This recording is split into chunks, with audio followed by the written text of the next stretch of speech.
오늘의 헤드라인입니다. 올해는 인류가 처음으로 달에 착륙한 지 50년이 되는 해입니다. 미국은 제2의 달 탐사 프로젝트에 나섰고 우리나라도 달 착륙을 계획하고 있는데요. 반세기 동안 달라질 달 탐사의 의미와 앞으로의 과제는 무엇인지 짚어보겠습니다. 인공지능 분야의 세계적인 인재를 키우기 위해 카이스트와 구글이 손잡았습니다. 앞으로 2년 동안 협력 프로그램을 통해 우수한 연구자를 지원하고 해외 진출을 돕는 등 학생들에게 다양한 기회를 제공할 계획입니다. 최근 동남아에서 홍역이 유행한 데 이어 댕기열 환자도 빠르게 늘고 있습니다. 해외여행 시에는 음식이나 물을 조심하고 출발 전 반드시 예방접종을 하는 등 감염병 예방에 주의해야 한다고 보건당국은 당부했습니다.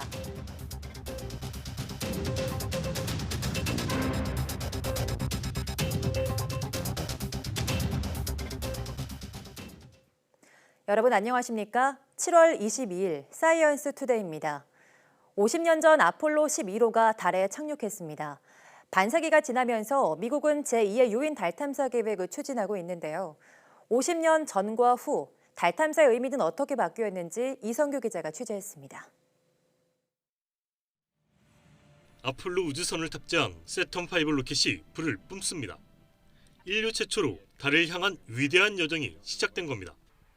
아폴로 11호 달 착륙의 주역 마이클 콜린스는 인류의 미래를 위한 위대한 도전이었다고 수리합니다. We crew felt the weight of the world on our shoulders. We knew that everyone would be looking at us, friend or foe, and we wanted to do the best we possibly could.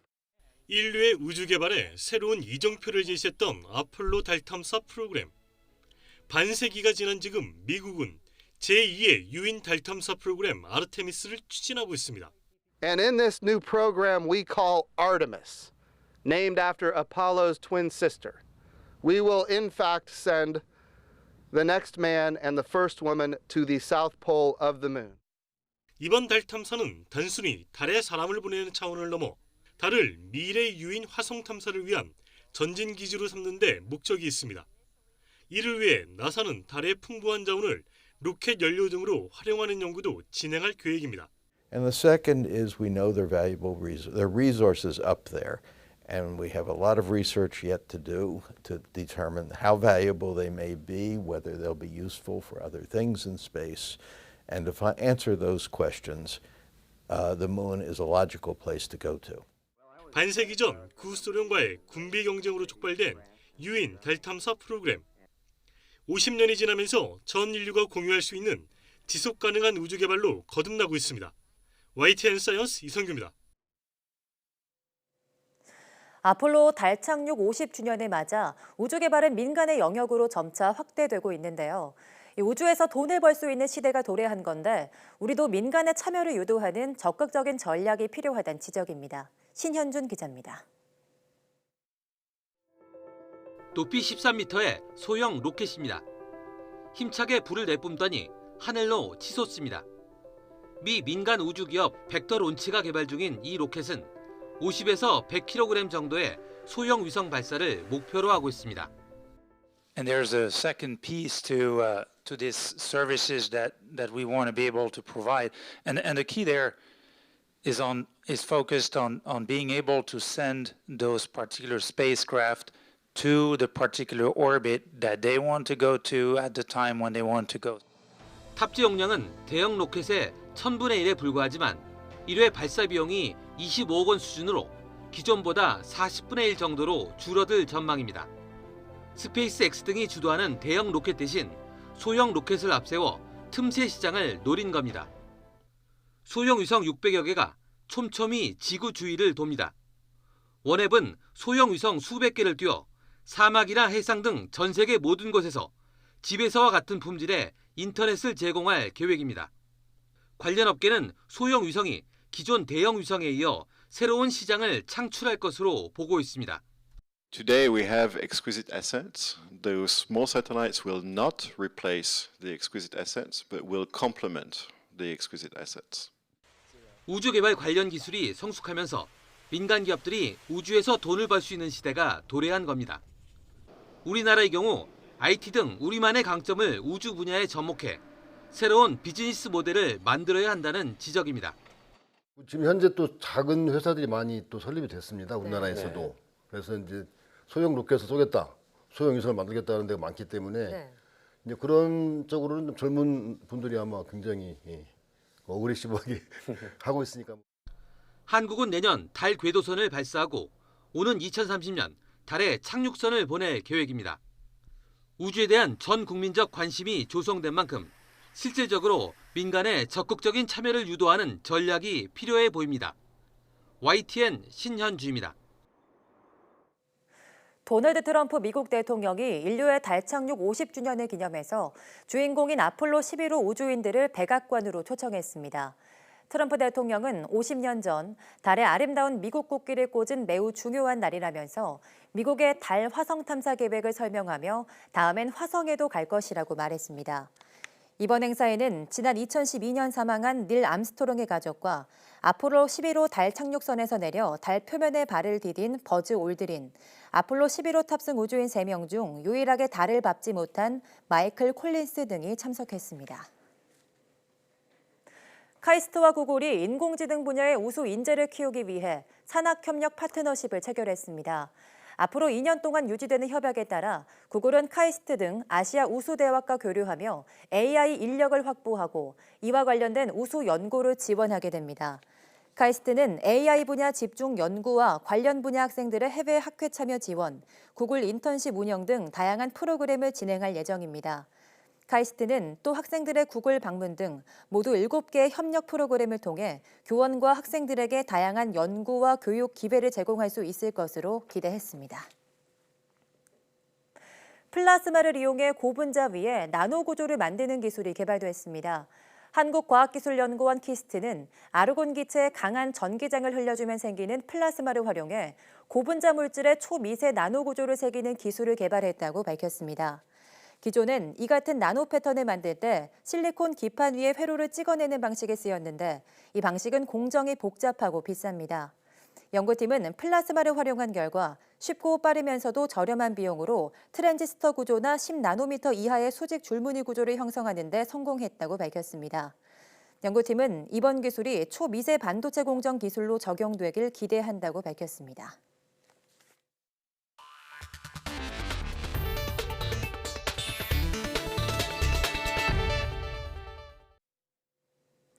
여름 휴가철이 시작되면서 해외여행을 계획하는 사람들이 많은데요.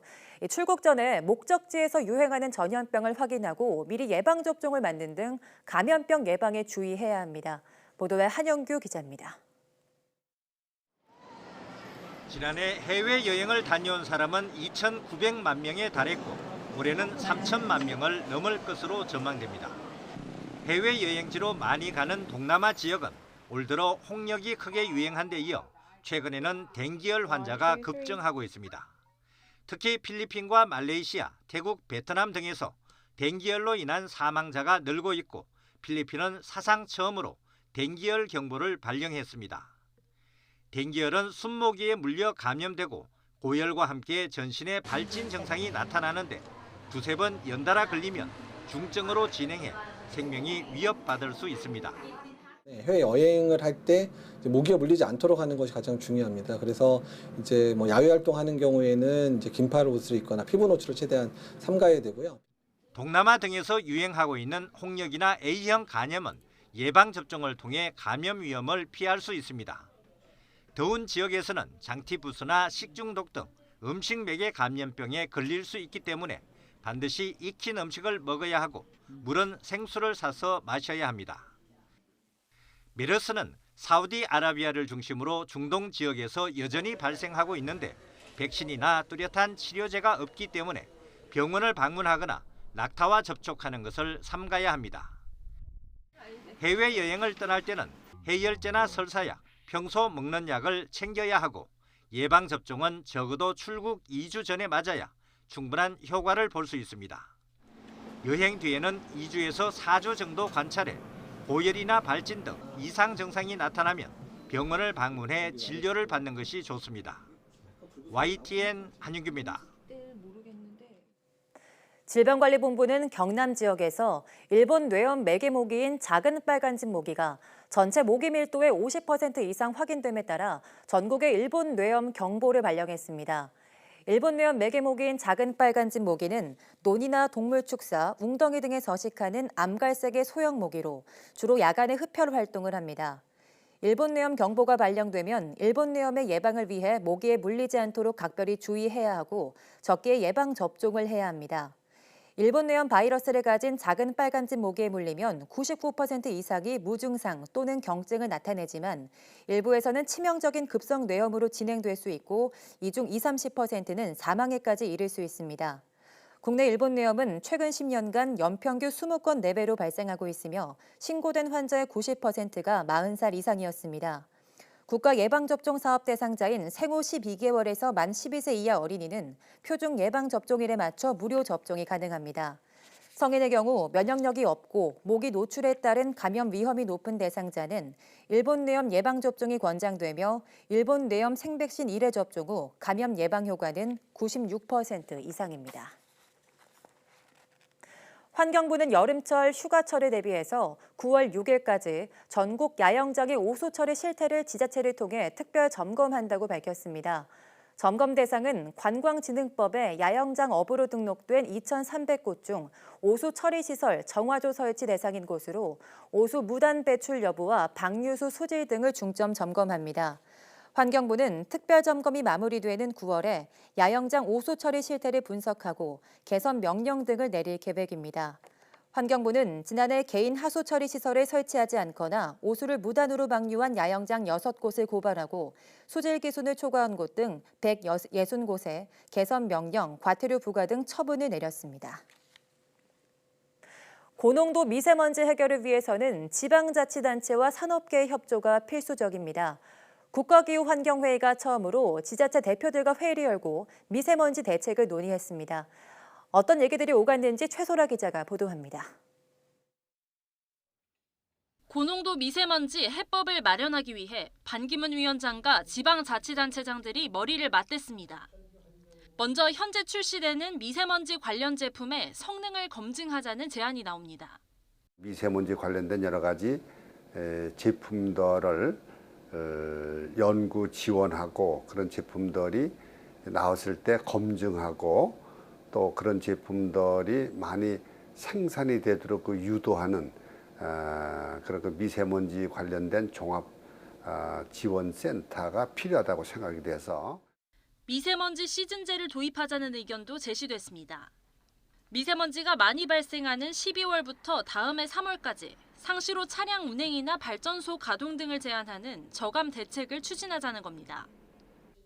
국가기후환경회의가 처음으로 연 지자체 협의체 회의에서는 이처럼 파격적인 제안이 이어졌습니다. 중앙정부가 주도하던 방식에서 벗어나 지자체가 주체적으로 참여해 대책을 내놓기 위한 자리입니다. 과격하다 싶을 만큼 우리가 일종의 shock 테라피 같은 걸 한번 하지 않으면은 우리가 이걸 잡을 수가 없습니다. 과감한 또 담대한 정책을 내놓자 이런 목표를 가지고 지금 열심히 여러 계통의 사람들하고 접촉을 하고 있고. 오는 9월 말까지를 골든타임으로 보고 고농도 시기에 앞서 선제적으로 대응하자는 것이 골자입니다. 반 위원장은 오는 22일은 산업과 수송, 발전 등 산업계 단체 대표들과도 만날 예정입니다. 여기서 논의된 내용을 바탕으로 국민 정책 제안을 마련해 늦어도 10월 정부에 제출한다는 계획입니다. YTN 사이언스 최소라입니다.